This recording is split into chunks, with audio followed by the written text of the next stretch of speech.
조금 전 21대 대선 사전투표가 끝이 났습니다. 첫날 사전투표율이 역대 최고를 기록해서 오늘까지 그 기세가 이어질 거다라는 관측이 나왔습니다만 지난 20대 대선보다 낮은 투표율을 기록할 것 같습니다.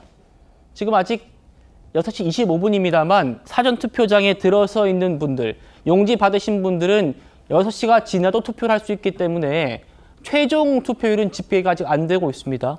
5시 기준으로 32.95%입니다.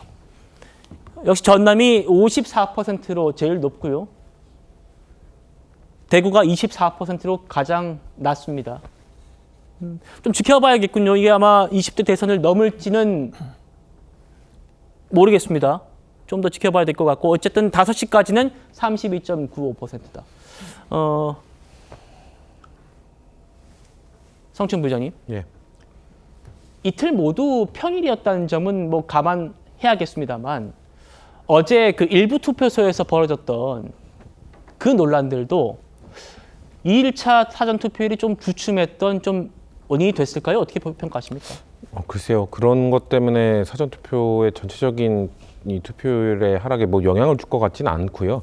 어제 있었던 그리고 뭐 오늘도 소소하게 내용들이 계속 나오고 있는데 이 부실하게 관리하고 있는 부분들이 일부 그 보수 진영에서 그 제기했던 이런 부정선거를 계속 주장하는 사람도 여전히 있지 않습니까? 그런 사람들에게 빌미를 제공해 줄 수 있거든요. 그리고 여전히 많은 그 어르신들 중에 일부는 이 사전투표를 하지 말아야 된다라고 그 생각들을 하고 계시는 상황이기 때문에 그런 분들에게 또 이런 그 사건들이 사고가 발생할 때마다 투표는 본날 해야겠다, 본투표 날 해야겠다는 인식을 심어줄 수 있죠. 근데 역시나 이 본투표 날 투표율도 합해져야 이번 투표율이 전체적으로 어떻게 되는지를 알 수 있을 것 같고요. 지금 사실 뭐 전남, 호남 지역의 사전투표율이 상당히 높게 나타나고 TK, PK 지역이 아주 낮게 나타나고 있지 않습니까?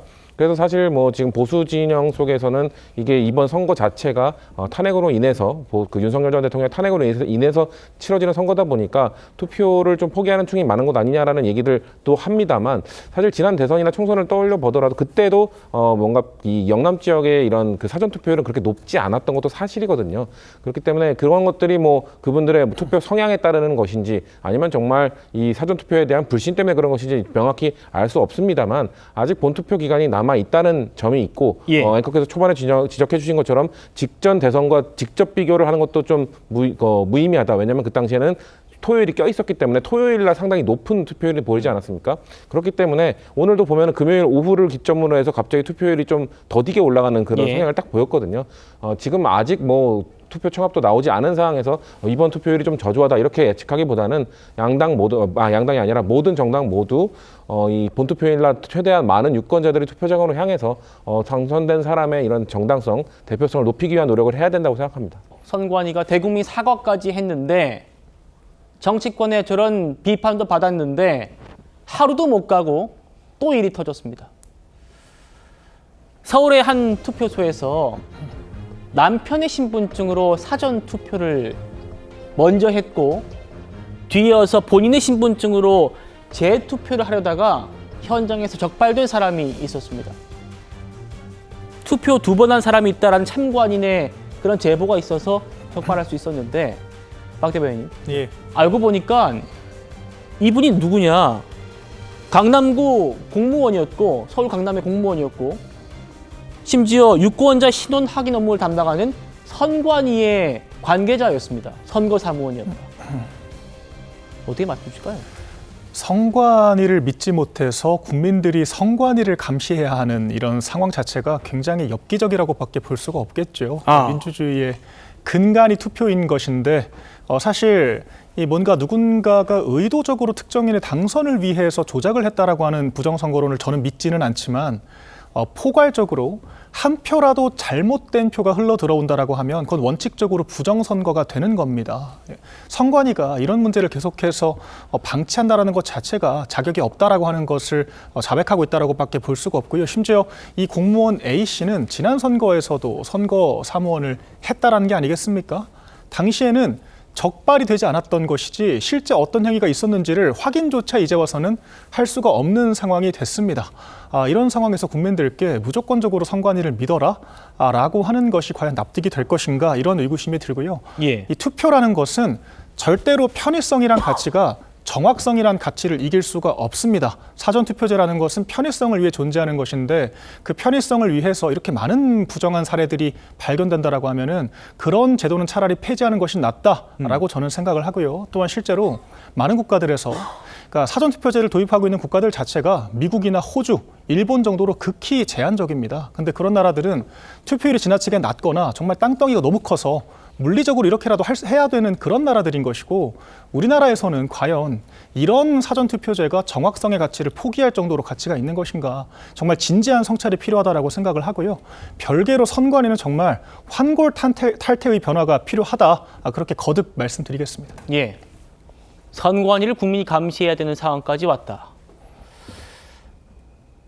지금 보실 이 사례가 좀 더 저는 더 충격적이었습니다. 설 변호사님 같이 보시죠. 경기 김포 그리고 경기 부천의 사전투표소에서 투표함 그 내부를 막 이렇게 털어봤더니 작년 총선 투표용지가 있었다는 겁니다. 김포 갑의 선거구에 민주당 김주영 후보와 국민의 박진우 후보가 붙었던 지난 총선 투표.